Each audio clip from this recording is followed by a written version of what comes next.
Hey, it's me.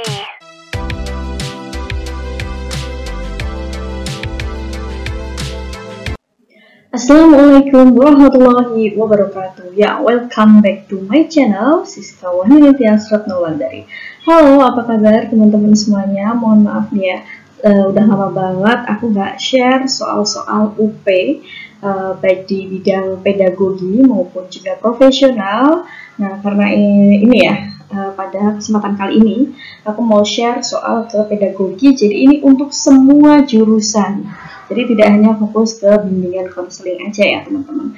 Nah, oke teman-teman, sebelumnya buat yang belum klik tombol subscribe, silakan klik terlebih dahulu dan aktifkan loncengnya agar selalu mendapatkan notif dari aku ketika aku share soal-soal. Nah, kali ini teman-teman, soal UP yang aku akan share ini sudah aku sesuaiin dengan kisi-kisi di tahun 2023. Oke, langsung aja ya teman-teman, karena kali ini soalnya lumayan banyak ya pedagogi, dan ini memang semoga nantinya bisa benar-benar keluar di soal tahun 2023 setelah ini ya, katanya setelah Lebaran ini atau mungkin 2024 awal gitu. Nah, ini kisi-kisi UP ya, kemarin saya cek di keBK-an sih. Cuman kalau ini saya lihat di poin pertama, ini indikatornya kan terkait dengan pedagogi ya, terkait dengan sikap nasionalisme dan juga cinta tanah air. Nah, sehingga ini sifatnya akan umum sekali, jadi bisa digunakan untuk semua jurusan. Oke, langsung saja kita menuju ke soal-soal yang berkaitan dengan ini ya, indikator 1 dan juga indikator 2 berkaitan dengan menunjukkan kesetiaan, kepedulian, penghargaan, dan juga mempertahankan persatuan kesatuan serta kepentingan dan keselamatan bangsa. Oke. Nah, ini soal yang pertama. X adalah guru di salah satu SD favorit. X mempunyai seorang teman guru yang pernah menolongnya. Suatu ketika X mengetahui bahwa teman tersebut berbohong kepada beberapa wali murid yang dapat mencemarkan nama sekolah. Jika X melaporkan pada kepala sekolah, maka kasusnya akan ramai dan teman-teman tersebut bisa mendapatkan sanksi. Namun, bila tidak melapor, lambat laun nama sekolah akan tercemar dan banyak wali murid yang dirugikan. Nah, terkait dengan hal tersebut, menurut kita atau menurut kalian ya, yang sebaiknya dilakukan si X ini adalah apakah A, diam saja karena kalau melaporkan kepada kepala sekolah, baik si X maupun temannya akan mendapatkan masalah, atau B, mengingatkan temannya dengan mengatakan kalau melakukan lagi maka ia akan melaporkan ke pihak sekolah. Ibaratnya di sini si X ini mengancam ya, ketika melakukan kembali masalah tersebut maka akan dilaporkan. Nah, kemudian yang C, mengingatkan temannya untuk tidak mengulangi perbuatannya dan membantu mencari solusi atas masalahnya. Di sini sifatnya lebih ke memperingatkan agar tidak mengulangi perbuatannya dan akan membantu mencari solusi. Kemudian yang D, meminta temannya untuk mengakui kesalahannya di depan kepala sekolah. Nah, ini langsung meminta temannya agar bisa langsung mengaku saja. Nah, biasanya kalau diminta untuk mengaku, saya rasa kebanyakan hanya bilang ya atau tidak, dan tidak ada follow up-nya begitu ya teman-teman. Nah, kemudian yang E ini mengajak dan menemani teman melapor pada kepala sekolah dan membantu mencari solusi. Ini lebih lengkap, dia bukan hanya sekedar meminta untuk menemui, mengakui, dan juga membantu mencari solusi. Yang sini lengkap ya, dia sudah mengajak, menemani, membantu mencari solusi, bahkan sampai pada mengakui kesalahannya. Nah, berarti jawabannya adalah E ya teman-teman, langsung fokus. Oh ya, sebelumnya di sini aku ingetin lagi ya, kita ketika menjawab soal-soal, meskipun soal itu panjang, waktunya terbatas, tapi kita harus memiliki strategi khusus, yaitu kita harus tahu keyword. Lagi-lagi kita berbicara tentang keyword, kata kuncinya apa sih gitu ya. Oke, langsung saja.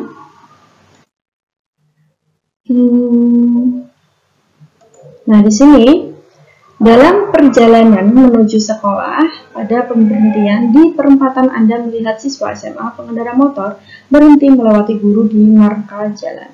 Anda akan melakukan apa? Apakah dengan menegur dengan tegas agar siswa tersebut tidak melampaui garis marka jalan demi keselamatannya? Ataukah menjelaskan di depan kelas tentang kasus yang Anda alami agar siswa Anda tidak melakukan pelanggaran lagi? Ini pelanggaran lalu lintas. Kalau seperti ini dia akan merasa malu ya tentunya. Nah, kemudian menegur dengan santun agar siswa tersebut tidak melampaui garis marka jalan demi keselamatannya. Nah, ini berteriak dengan keras agar siswa tersebut tidak melampaui garis marka. Nah, ini juga kalimat berteriak ini juga kurang tepat. Atau di sini memotret kejadian itu dan menyampaikan pelanggaran itu kepada para siswa. Ini sama seperti yang B. Dia akan menyampaikan pelanggaran itu kepada para siswa di sekolah agar tidak melakukan hal seperti itu, gitu ya teman-teman. Nah, di sini jawabannya adalah C. Jadi menegur dengan santun dulu, nah agar siswa tersebut tidak melampaui garis marka. Nah, biasanya kan ada istilahnya bahasa untuk komunikasi dengan peserta didik agar bisa diterima, sifatnya bisa diterima oleh mereka, bukan hanya dia bilang ya tapi tidak dilaksanakan. Nah, oke, kita lanjut. Nomor 3 di sini, pada acara tirakatan untuk memperingati Hari Kemerdekaan RI, Anda menjadi narasumber di sebuah forum tirakatan warga. Nah, di sini ada narasumber ya, kita ingat-ingat kita sebagai narasumber. Jika Anda diberi kebebasan untuk memilih tema yang diuraikan pada acara tersebut, maka Anda memilih tema apa? Jadi kita diminta untuk memilih tema yang tepat untuk acara kemerdekaan RI. Nah, di sini A, menengok sejarah perjuangan pahlawan kemerdekaan dengan alasan untuk memberikan pencerahan. Nah, ini pencerahan kepada warga agar menghargai para pahlawan kemerdekaan.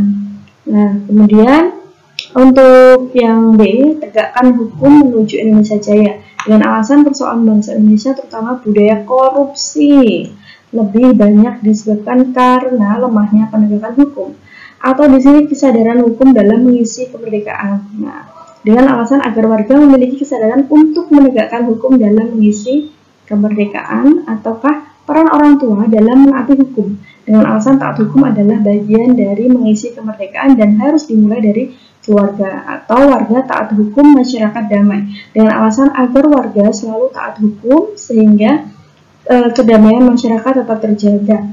Nah, kenapa jawabannya C gitu ya?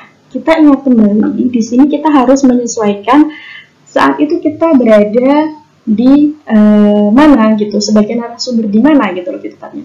Ini kan di forum tirakatan warga, nah jadi masyarakat lingkungan sekitar.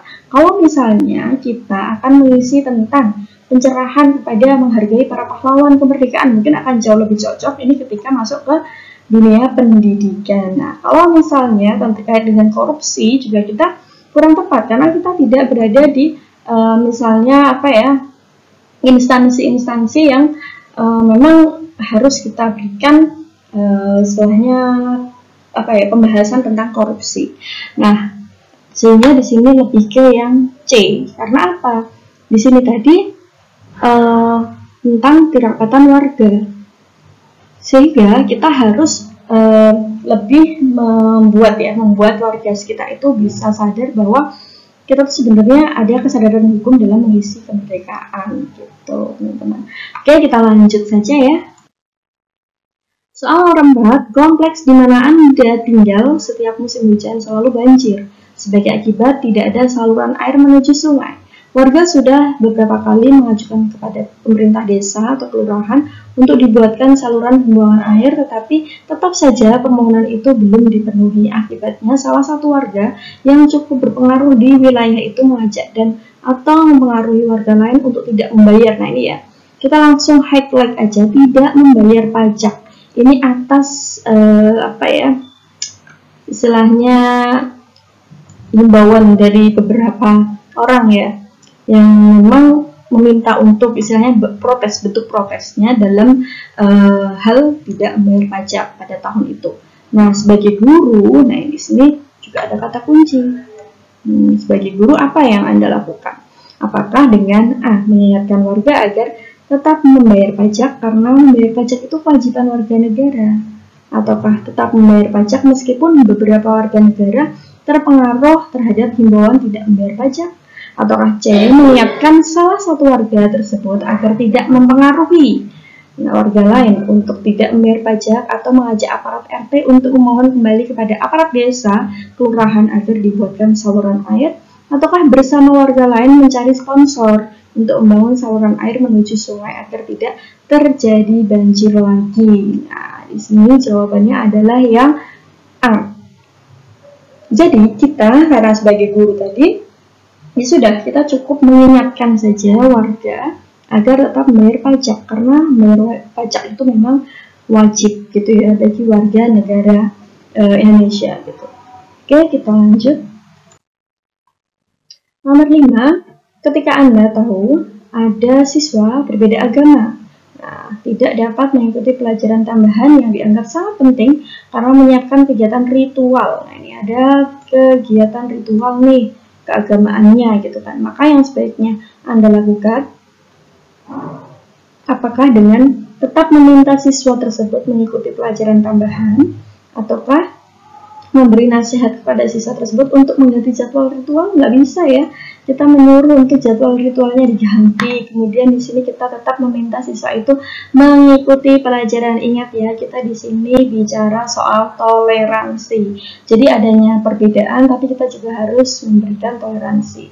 Oke, kemudian menyerahkan keputusan kepada siswa, ini juga kurang tepat. Jadi kayak seolah kita tidak tegas dalam menyikapi permasalahan perizinan semacam ini.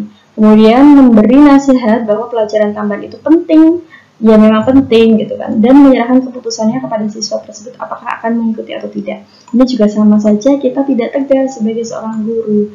Nah, di sini yang E, membolehkan siswa tersebut tidak mengikuti pelajaran tambahan dan memberi kesempatan untuk bertanya atau mengikuti jadwal kelas yang lain. Nah, otomatis yang tepat adalah yang E gitu ya. Karena apa? Ya, ini lebih toleransi. Jadi sebenarnya di dalam sebuah kisi-kisi tadi ada indikator yang berkaitan dengan toleransi terhadap agama yang berbeda. Oke, kita lanjut. Soal nomor 6, di lingkungan sekolah Anda mengajar mayoritas siswa beragama Islam. Nah, namun ada juga yang beragama non-Islam. Ketika memasuki bulan Ramadan, Anda mendapati siswa non-Muslim yang sedang makan di depan kelas, ketika teman-teman yang lain sedang menjalankan ibadah puasa.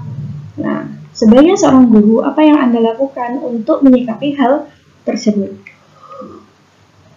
Nah, di sini yang A, menasihati siswa agar tidak makan di depan kelas selama bulan Ramadan demi menghormati yang berpuasa. Ataukah B, di sini lebih ke keduanya memiliki haknya ya, keduanya memiliki haknya masing-masing, boleh berbuat sesuai keyakinannya. Ini nggak bisa ya, nggak bisa dibiarkan oleh. Nah, kemudian menasihati siswa yang sedang puasa Ramadan bahwa makan dimanapun itu nggak mereka. Jika ini kurang tepat, kita langsung fokus saja dengan adanya siswa non muslim yang makan. Ini kan ini sudah saya highlight ya. Nah, ini menjadi kata kunci.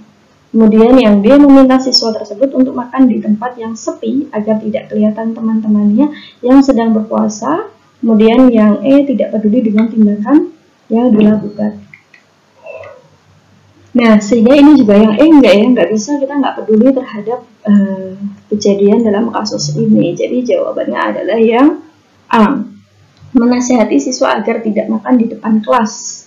Depan kelas kata kunci, ini ada kata depan kelas. Nah, selama bulan Ramadan demi menghormati yang berpuasa. Oke, kita lanjut. 7. Dalam diskusi kelompok, saya biasanya dikenal sebagai individu yang, nah ini keywordnya adalah ketika diskusi kelompok.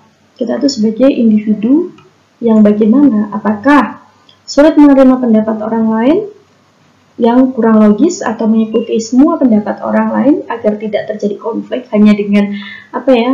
Saya nggak mau konflik nih, ya udah ngikut aja gitu, atau membutuhkan waktu lama untuk meyakinkan saya sebelum menerima pendapat orang lain, atau dapat menerima pendapat orang lain asalkan tidak terlalu bertentangan dengan pendapat saya, atau mampu memahami perbedaan dalam berpendapat. Nah, di sini jawabannya yang E. jadi lebih rasional ya. Kalau yang lainnya seolah-olah di sini sifatnya belum menerima keputusan setiap saat kelompok itu harus diskusi ketika ada perbedaan pendapat. Nah, kemudian nomor 8, seringkali dalam bekerja tim, kelompok memilih pandangan yang bertentangan dengan pendapat Anda. Pernyataan yang paling menggambarkan reaksi Anda adalah keluar diri dari kelompok karena saya tidak bisa menerima keputusan yang bertentangan dengan keyakinan. Ini tidak mungkin ya, kita langsung egois, langsung keluar begitu saja. Kemudian tetap bergabung dengan kelompok, namun diam-diam mengharapkan kelompok gagal menjalankan apa yang diputuskan. Ini juga kurang baik karena kita seolah-olah ya gabung-gabung aja, tapi juga diam-diam kita mendoakan yang buruk. Kemudian tetap bergabung dalam kelompok, namun mengikuti semua kegiatan dengan sepenuh hati. Oke, kemudian yang ini D, menerima keputusan kelompok apa adanya, namun tetap bersikap kritis terhadap keputusan yang telah diambil. Kemudian menerima sepenuhnya keputusan kelompok dan melakukan introspeksi bila ada pandangan pribadi yang keliru. Di sini ada istilah introspeksi dan juga ada istilah kritis, sehingga yang tepat adalah yang E. Jadi kita memang menerima sepenuhnya keputusan kelompok, tapi kita juga harus introspeksi. Siapa tahu mungkin ada pandangan pribadi kita yang keliru, begitu teman-teman. Karena memang pasti ada perbedaan pendapat ya di setiap diskusi forum kelompok. Oke, kita lanjutkan nomor 9. Pak Rere mendapat amanah untuk membacakan teks pembukaan Undang-Undang 1945. Nah, di waktu yang bersamaan sang istri melahirkan. Sikap Pak Rere harus bagaimana? Nah, apakah A, memilih untuk menemani sang istri daripada menjalankan tugas untuk membaca pembukaan undang-undang, atau melaksanakan tugas undang-undang terlebih dahulu dan kemudian nantinya akan mendampingi istrinya, atau melimpahkan tugasnya kepada teman sejawat gitu. Nah, atau di sini melaksanakan tugas membaca undang-undang dan menyerahkan sang istri kepada keluarga dan tim medis untuk mengurusnya, atau menjalankan tugas negara adalah tanggung jawab yang tidak dapat dialihkan gitu, atau dilalaikan ya, dan tanggung jawab keluarga dapat dilimpahkan kepada keluarga. Nah, ini jawabannya yang B, sebenarnya masih bisa membacakan terlebih dahulu, kemudian bisa melanjut untuk mendampingi istrinya ke rumah sakit begitu. Oke, nomor 10, sikap menghormati dan menghargai pemeluk agama lain melakukan ibadah merupakan bentuk pengalaman Pancasila sila ke-berapa? Kalau di sini kata kuncinya adalah ini ya, terkait dengan agama lain, perbedaan berkaitan dengan agama. Nah, apakah A, ketuhanan yang Maha Esa, atau B, kemanusiaan yang adil dan beradab, ataukah C, persatuan Indonesia, ataukah keadilan sosial bagi seluruh rakyat Indonesia? Nah, sangat jelas ya bahwa ketuhanan yang Maha Esa ini akan berkaitan dengan keagamaan. Kalau yang kemanusiaan yang adil dan beradab ini akan lebih ke arah sosial gitu ya, kemanusiaan gitu ya, yang berkaitan dengan keadilan gitu. Kemudian dan memanusiakan sih ya, kemanusiaan gitu. Nah, ini persatuan Indonesia berkaitan dengan rukun gitu. Kalau keadilan sosial berarti di sini lebih ke adil terhadap masyarakat dan juga sifatnya lebih ke arah sosial. Nah, nomor 11, dalam kehidupan bermasyarakat, seseorang harus bisa menerima pendapat orang lain walaupun tidak sepemahaman dengan kita. Sikap untuk menerima keputusan yang ditentukan bersama walaupun keputusan itu belum tentu sesuai dengan sikap kita. Sikap tersebut sesuai dengan Pancasila, terutama sila keberapa di sini. Nah, di sini kita ada keyword di mana pendapat orang lain walaupun tidak sepemahaman dengan kita. Nah, kita di sini untuk menerima keputusan yang ditentukan bersama walaupun keputusan itu belum tentu sesuai dengan sikap kita. Nah, bagaimana? Ini jatuh pada sila kedua dan keempat ya. Nah, di sini tentang tadi berkaitan dengan keadilan dan juga kemanusiaan ya. Kerakyatan tadi ya, keempat kerakyatan yang dipimpin oleh hikmat kebijaksanaan dalam permusyawaratan perwakilan. Nah, kemudian nomor 12, bangsa Indonesia kaya akan sumber daya alam SDA dan tidak dimiliki oleh bangsa lain. Untuk itu kita patut bersyukur kepada Tuhan sebagai anugerah terbesar. Sikap yang harus diterapkan untuk mempertahankan kekayaan alam di Indonesia adalah Apakah dengan cara mengeksploitasi SDA untuk kepentingan sendiri, ataukah untuk digunakan memenuhi kebutuhan, atau menguras habis untuk masa depan, atau memanfaatkan SDA secara maksimal dengan asas keberlanjutan, atau menggunakan SDA untuk kepentingan pribadi dan keluarga. Nah, jawabannya yang D. Di sini lebih ke arah memang akan dimanfaatkan secara maksimal, tapi ada asas berkelanjutannya. Nah, di sini perhatikan pernyataan berikut. Nah, ini negara RI, ini ya, memperlakukan warga negaranya sama di depan hukum. Negara RI mengutamakan rakyat kecil di depan hukum, kekuasaan lebih utama daripada hukum, menyerahkan kasus pelanggaran hukum kepada lembaga kehakiman. Semua kasus pelanggaran hukum oleh warga negara dapat diselesaikan dengan kekuasaan. Nah, di sini yang ditanyakan adalah yang merupakan bentuk perlakuan negara RI terhadap warga negaranya di dalam hukum berdasarkan Undang-Undang 45 itu pada ayat keberapa? Nah, atau ini ya, berarti jawabannya adalah yang ke B, Undang-Undang 45 pada 1 dan 4. Oke, kita lanjut saja. Pasal-pasal Undang-Undang 1945 memberikan jaminan persamaan kedudukan warga negara. Salah satunya adalah adanya hak mendapatkan jaminan keadilan dan kesejahteraan sosial yang tertuang pada pasal berapa? Apakah yang 30? 30 di sini membahas tentang pertahanan negara dan keamanan ya, keamanan negara. Kalau yang 34 B ini perekonomian dan kesejahteraan sosial. Kalau yang 36 ini berkaitan dengan bahasa Indonesia. Kalau 37 ini perubahan undang-undang. Sehingga jawabannya adalah yang B, karena ditanyakan berkaitan dengan kesejahteraan sosial. Nah, ini kan ada. Tuh. Oke, kita lanjut. Nah, silakan ini diperhatikan bahwa hak membela negara, memperoleh pekerjaan, hak beragama dan beribadah, hak mendapatkan pendidikan, hak bersifat berserikat ya dan berkumpul. Nah, dari pernyataan di atas yang merupakan hak warga negara Indonesia yang diatur dalam Undang-Undang 45 pasal 27 ayat 2 ditunjukkan pada nomor apakah 1, 2, 3, 4 atau 5? Nah, jawabannya adalah pada nomor 2. Ini yang B. Nah, di sini nomor 2 memperoleh pekerjaan. Oke, kita lanjut. Nah, ini sudah masuk kategori sikap patriotisme ya. Di kisi-kisi, di mana kisi-kisi sikap patriotisme itu menjunjung tinggi keunggulan bangsa Indonesia dalam mendidik, mengajar, membimbing, mengarahkan, melatih, menilai, dan mengevaluasi peserta didik. Dan juga di poin keempat ini mengembangkan sikap rela berkorban untuk kepentingan negara dan bangsa dalam mendidik, mengajar, membimbing, mengarahkan, melatih, menilai, dan mengevaluasi peserta didik. Oke, kita langsung menuju ke soal-soalnya dan semoga juga keluar di soal-soal kalian nantinya.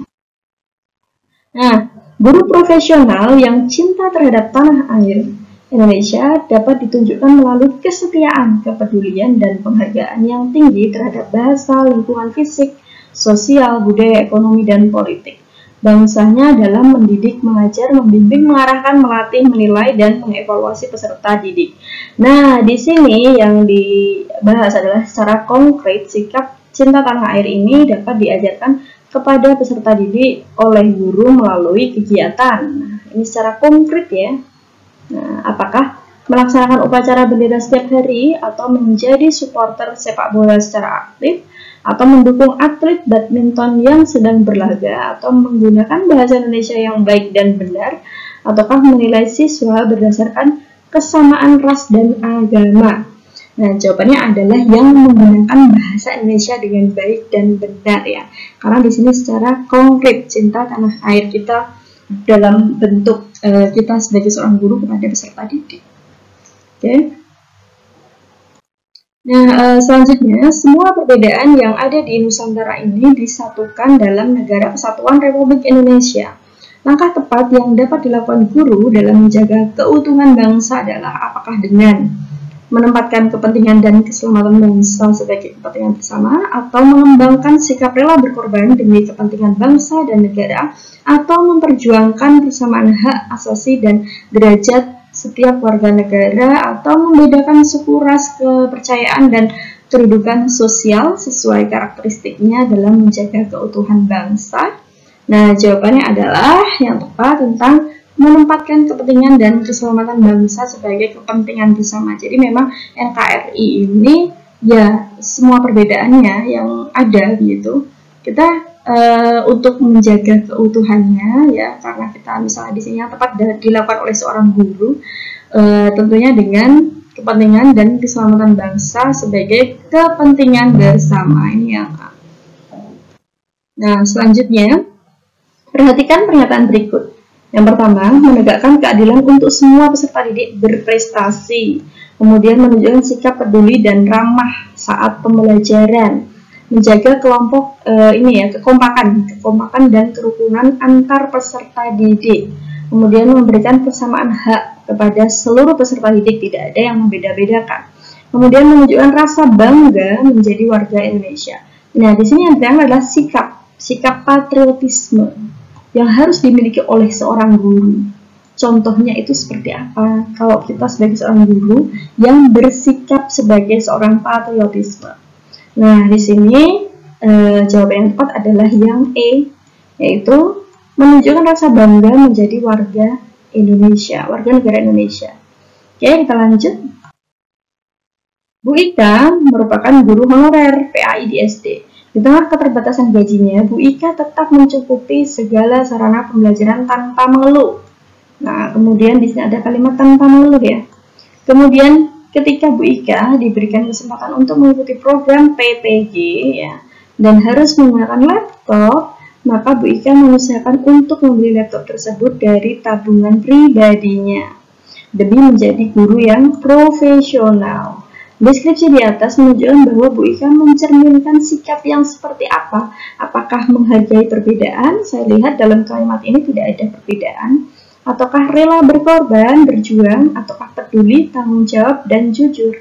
Jelas ya, sebenarnya di sini sudah sangat jelas sekali. Jawabannya yang B, beliau itu lebih sikapnya rela berkorban, walaupun dalam keterbatasan. Demi apa? Demi profesionalisme untuk sebagai guru. Oke, kita lanjut. Nah, keragaman pada bangsa Indonesia merupakan anugerah yang patut disyukuri. Aneka warna perbedaan yang ada semakin memperkaya keindahan khasanah kehidupan bangsa. Kesadaran inilah yang perlu guru tanamkan dalam setiap pembelajarannya, sehingga tidak terjadi sikap apakah A, sukuisme. Sebenarnya sukuisme itu apa sih? Nah, di sini sukuisme itu merupakan suatu paham yang memandang bahwa suku bangsanya lebih baik dibandingkan dengan suku bangsa lain, atau rasa cinta yang berlebihan terhadap suku bangsa sendiri. Itu. Kemudian kalau yang B, materialisme ya. Materialisme itu paham dalam filsafat yang menyatakan bahwa hal yang dapat dikatakan benar-benar adalah sebuah materi. Nah, lalu yang C, kapitalisme. Kapitalisme itu lebih kepada sistem perekonomian yang menekankan peran kapital, yakni kekayaan dalam segala jenisnya, termasuk barang-barang yang digunakan dalam produksi barang lainnya. Lalu bagaimana dengan yang D, berkaitan dengan sekularisme? Sekularisme merupakan sebuah paham yang hanya mengedepankan pada kebendaan semata dan memisahkan antara kehidupan dunia dengan akhirat. Bahkan paham ini selalu memperjuangkan hak untuk bebas dari berbagai aturan-aturan dari ajaran agama. Nah, dan yang E adalah plural. Pluralisme itu merupakan paham yang menghargai adanya perbedaan dalam suatu masyarakat dan memperbolehkan kelompok yang berbeda tersebut untuk tetap menjaga keunikan budayanya masing-masing. Nah, di sini berarti jawabannya yang apa? Jawabannya adalah yang A, yang berkaitan dengan sukuisme, sikap yang paham memandang bahwa suku bangsanya lebih baik dibandingkan dengan suku bangsa yang lainnya, gitu. Oke, selanjutnya Anda adalah guru yang ditunjuk sebagai perwakilan sekolah untuk menjadi panitia Olimpiade Sains Madrasah tingkat kabupaten. Ketika rapat panitia di tingkat kabupaten, Anda usul tentang sistem pelaksanaan OSM. Anda merasa usul yang disampaikan sudah baik dan solutif. Ternyata dalam sebuah keputusan, rapat usul Anda tidak diterima. Dan yang diterima justru usulan anak muda yang belum punya pengalaman. Sikap Anda seharusnya bagaimana? Nah, Ini terkait dengan kalau kita kaitkan ke perasaan ya sebenarnya, tapi kita harus profesional. Nah, di sini A, menerima dan melaksanakan keputusan tersebut dengan senang hati, atau yang B, menerima keputusan yang ditentukan bersama biar yang bekerja anak muda. Ini sudah terlihat dia nggak senang nih, ya udahlah biar dia aja yang bekerja, kan itu keputusan dia gitu. Nah, kemudian menerima dan melaksanakan yang sesuai dengan pemikirannya saja, jadi dia masih memilah-milah ini masih kurang tepat. Kemudian menerima kenyataan meskipun itu tidak sesuai dengan hati nurani. Nah, masih ada rasa apa ini berarti kecewa. Nah, kemudian melaksanakan dengan berat hati, langsung menyampaikan berat hati kejadian yang tidak menyenangkan bagi dirinya. Tentu saja jawabannya yang A ya, dari sekian ini sudah terlihat sangat jelas. Nah, oke, kita lanjut. Nomor 22, sesuai dengan amanah Undang-Undang 45 pasal 33 ayat 3, bumi dan air dan kekayaan alam yang terkandung di dalamnya dikuasai negara dan dipergunakan untuk sebesar-besarnya kemakmuran rakyat. Untuk itu, sebagai guru profesional perlu memberikan teladan untuk menjaga kekayaan alam yang dapat ditunjukkan dengan sikap. Nah, di sini kita langsung fokus ke kita berada di sebuah sekolah. Kita bagaimana caranya agar bisa memberikan teladan terkait menjaga kekayaan alam untuk siswa gitu ya. Apakah dengan A, merapikan kelas sebelum pembelajaran dimulai, ataukah B, memanfaatkan teknologi sebagai media pembelajaran, ataukah C, memenuhi kegiatan sesuai dengan jadwal pelajaran, ataukah ini yang D, merawat tanaman yang ada di taman sekolah, ataukah E, mengolah sampah menjadi barang-barang yang bisa didaur ulang. Tentu saja jawabannya yang D, karena kita langsung fokus ke keyword kekayaan alam. Jadi kita bisa merawat tanaman yang ada di taman sekolah karena ini sifatnya di sekitar sekolah. Oke, kita lanjut. Di era globalisasi ini, kebudayaan asing yang masuk ke Indonesia tidak bisa terbendung. Sikap yang sebaiknya dilakukan oleh guru profesional untuk memperkuat jati diri bangsa Indonesia yang berkaitan budaya asing adalah apakah dengan mengapresiasi kekayaan budaya bangsa lain, ataukah menerima kebudayaan asing dengan selektif, ataukah membanggakan kebudayaan bangsa asing, atau mengutamakan kepentingan bangsa sendiri, atau membiasakan diri dengan kebudayaan asing. Di sini terdapat keyword kita sebagai seorang guru yang profesional untuk memperkuat jati diri bangsa Indonesia yang berkaitan di sini dengan budaya asing, karena banyak sekali ya budaya-budaya asing masuk ke dalam negara kita tentunya. Nah, kita harus menyikapinya dengan mengapresiasi kekayaan budaya bangsa lain. Nah, ini ya di era globalisasi. Oke, kemudian kita lanjut. Menunjukkan keberanian dalam membela kebenaran dan keadilan pada proses mendidik, mengajar, membimbing, mengarahkan, melatih, menilai, dan mengevaluasi peserta didik merupakan sikap yang dicerminkan oleh guru profesional. Nah, ini apakah dengan ini merupakan sikap berwibawa, disiplin, tegas, tanggung jawab, atau jujur, yaitu sikap yang berwibawa. Oke, lanjut saja. Pada awal semester baru ya, di sini Bu Heni mengajak seluruh peserta didik untuk menentukan kontrak belajar yang akan diberlakukan selama pembelajaran. Dalam kontrak belajar tersebut dijelaskan tentang beberapa ketentuan yang diperbolehkan dan tidak diperbolehkan untuk dilakukan di kelas. Dari deskripsi di atas, maka Bu Heni melatih peserta didik untuk bersikap. Apakah mengatakan benar atau salah sesuai dengan yang sebenarnya, atau menghormati hukum dan aturan pada proses pembelajaran, ataukah santai dalam situasi yang sulit sekalipun, ataukah menerima penghargaan atau hukuman, atau berani dalam membela kebenaran dan keadilan. Nah, di sini jawabannya adalah yang B, yaitu menghormati hukum ya dan aturan pada proses pembelajaran gitu. Nah, nomor 26, Tommy merupakan anak yang jahil di kelasnya. Dia hampir setiap hari menjahili teman-temannya, baik menyembunyikan sepatu temannya, pensil, atau menaruh hewan kecil yang ditakuti teman-temannya. Jika Anda sebagai guru di kelas, Tony, apa yang akan Anda lakukan? Apakah dengan menasihati Tony bahwa perbuatan itu tidak baik dan membimbingnya dalam mewujudkan pribadi yang lebih baik, ataukah tegas memberikan hukuman terhadap apa yang dilakukan Tony agar dia jera tidak melakukan lagi, atau membiarkan saja, toh itu cuma bercanda sesama teman saja jadi tidak masalah? Kalau ini tidak bisa ya, Nah, kemudian tidak usah dipikirkan setiap anak punya karakternya, juga tidak bisa. Perbuatan itu biasa saja bagi anak-anak seusia. Kita tidak boleh membiasakan hal-hal yang memang sebenarnya harus kita luruskan gitu ya. Nah, kalau ini sifatnya hukuman langsung keras gitu, tegas. Nah, di sini karena kita sesuaikan dengan usia juga ya, dan yang bisa diterima biasanya adalah dengan cara menasihati Tony. Jadi dinasihati terlebih dahulu. Gitu. Kalau ini kan langsung tegas banget memberikan hukuman. Oke, selanjutnya. Anda adalah guru madrasah ibtidaiyah di desa Anda. Saat ini Anda sedang tugas belajar untuk mengikuti kuliah PPG dalam jabatan.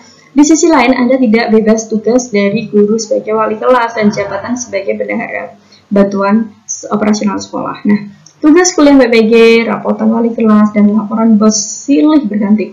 Satu tugas belum selesai dikerjakan, tugas berikutnya sudah menunggu. Dalam situasi seperti ini, bagaimana reaksi Anda? Apakah lebih baik saya tinggalkan sama sekali situasi seperti itu karena guru bekerja seperti robot? Tidak bisa ya.